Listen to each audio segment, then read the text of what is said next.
What's so sinister is that they literally tried to censor and silence people that were questioning all of it. That was for the good of the public or the good, like, good for pharma, right?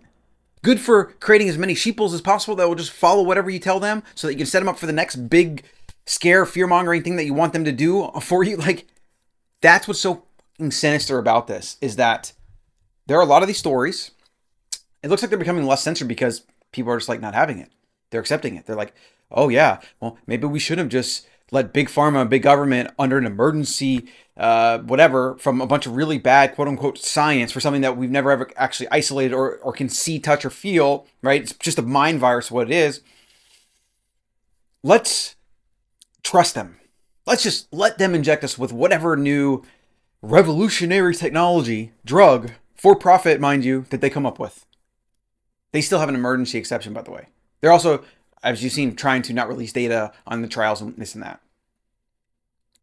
What's so sad about these type of stories, this person that says, I had my health, full-time job, I owned my home, and I was a happy relationship, It's completely nuts that 2 jabs that were supposed to help and protect myself and other people has completely ruined my life. I now have none of this. Now, I don't know her particular story, but it looks like she's vaccine injured, and more people are coming out and saying this.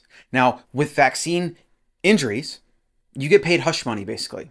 You cannot actually take Big Pharma to court. They have this award settlement fund that I think the government pays for it even, or like, and they just pay you to shut up and go away.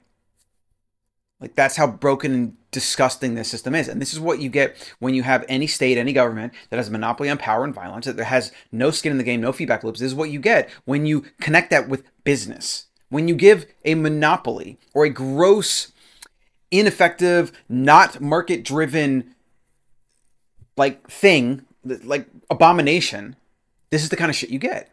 And that's what led us up to 2020, where Big Pharma could come in and be like, oh my gosh, the next big thing that we can cash in on, the next big wave of fear that's sweeping the planet, we can even get these mandatory. We can make it so that every woman and even newborn baby that's not even at risk for this thing, let's get them so freaking afraid that people will just line up. And what's even better, the government will pay us for it. We don't even have to convince consumers. We'll use virtue signaling and it'll be a moral thing. You better get it to protect others.